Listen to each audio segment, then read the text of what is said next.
Did as planned with removing all of the L1 lamina and most of the L2, leaving a little bit in the bottom to not, again, loosen his back up above the fusion. Just looked like arthritis stuff to me.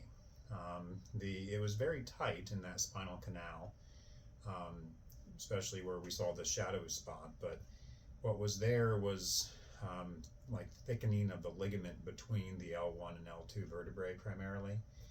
Nothing looked that unusual about it to me, beyond like normal, planned arthritis decompression cases that we deal with. We'll have them check that to see if there's anything unusual about it, as well as the bone, but the bone too was strong. There was nothing unusual about it, just seemed like severe arthritis stenosis. And got it nice and open by removing the bone that I did and the overgrown ligament portion. And in that location, L1-2, it's right where the bottom of the spinal cord is, and that is a sensitive area to urinary issues. The bottom of the spinal cord is called the conus. It's where the sacral nerve roots come out that control the bladder function. So there is a chance that it will help get the urinary retention improved. I think it would make sense to try to take the catheter out tomorrow, like give him some time to feel okay coming out of the anesthesia and from pain control standpoint, and then see if he's able to be better now that part of the spinal canal is being squeezed on. But with the pathology for the tissue that really just seemed like arthritis ligament stuff and the bone over top, the pathologist will take days looking at it, so they won't give us any answer in the short term, but nothing suspicious for infection or tumor from my standpoint. With tumor and bone, sometimes it's super obvious. It's like really soft stuff. But my ability to judge tumor and bone, unless it's like that, is no good. I mean, the bone just felt solid, like pretty strong, so nothing particularly unusual about it. So,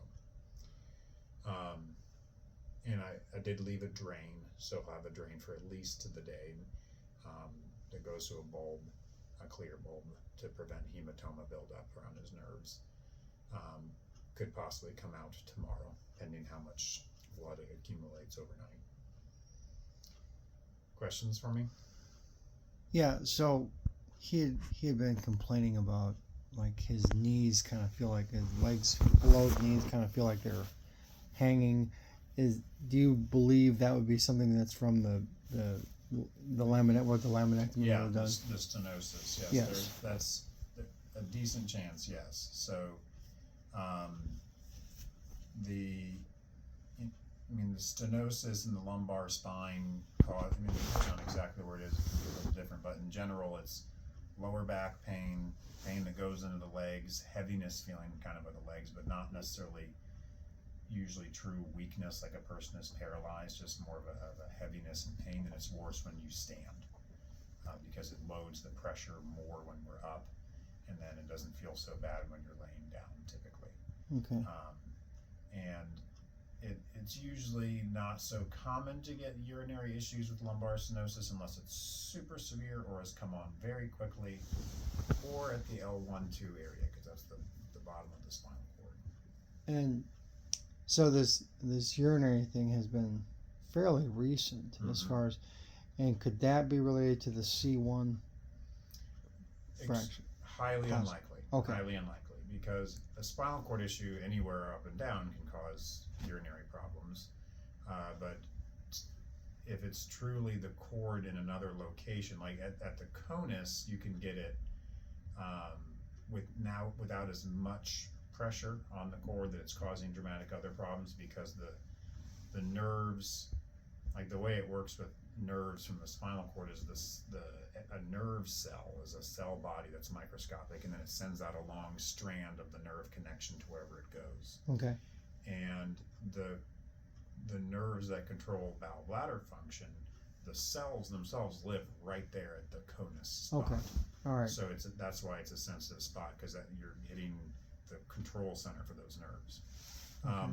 You can certainly get urinary issues from other spinal cord spots, but usually it's only if you're having way more dramatic problems as well. Like in the ICU right now is a guy who he has a spine problem and he has urinary retention, but he's quadriplegic because he broke his neck and hurt his spinal cord, and so the urinary problems go along with the much more dramatic spinal cord I problem. gotcha. Okay. So if he were having substantial weakness in his arms, like couldn't lift his arms, couldn't lift his legs, then I would be much more concerned that it's the C1-2 misalignment from that fracture. Okay, so that makes sense. When he would have trouble at times just even getting in our minivan. Mm-hmm. Like, oh, I can't get my leg up, and we'd have to have a stool that he would sit up into the side port of the door of the van. So that could be more of the C1.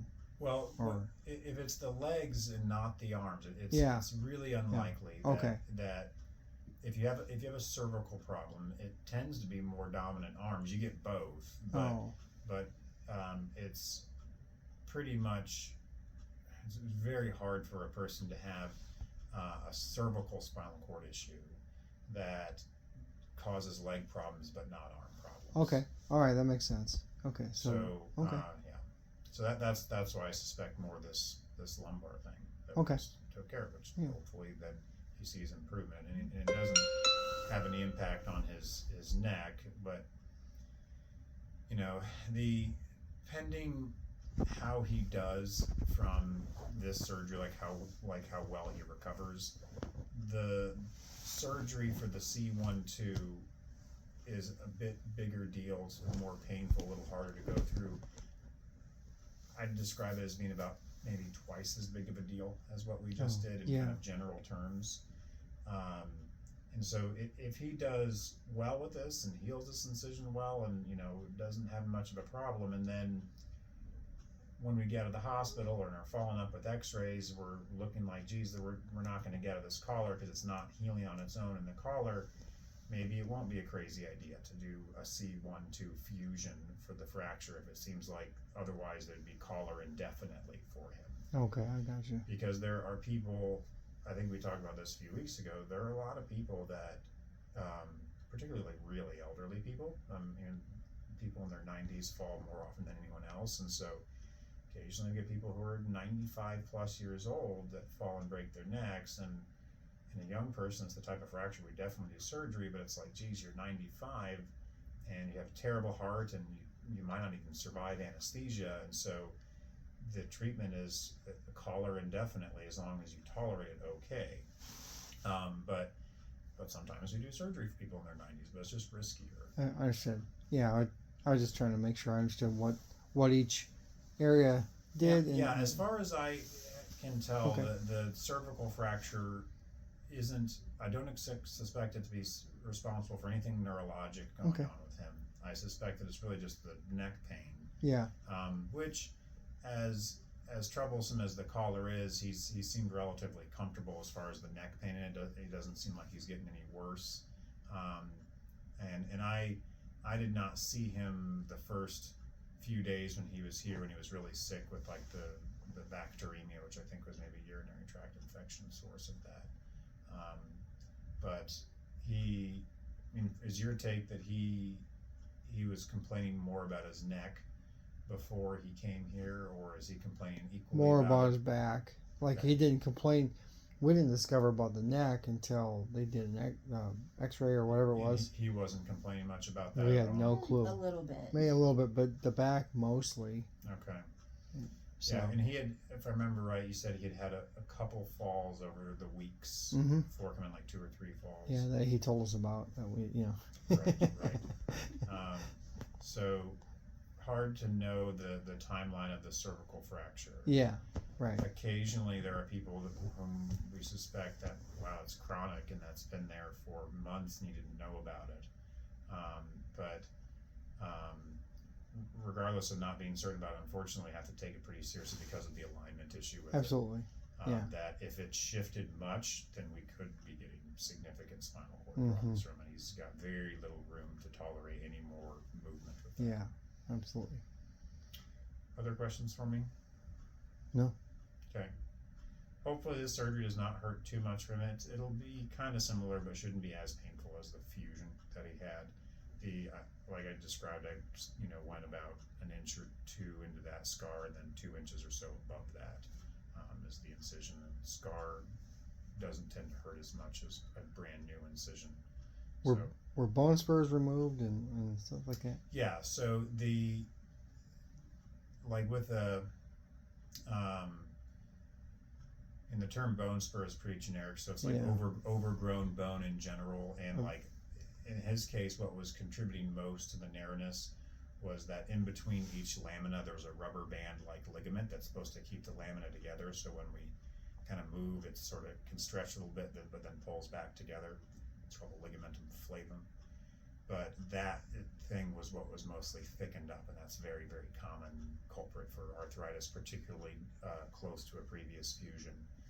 But that ligament was the main thing that I was removing. That, like the covering of the spinal nerves in the bottom of the cord looks like a water balloon holding the spinal fluid in, but it was indented down significantly by this, and then upon removing it, it expands up. Okay, so you removed that part. Mm-hmm. Okay,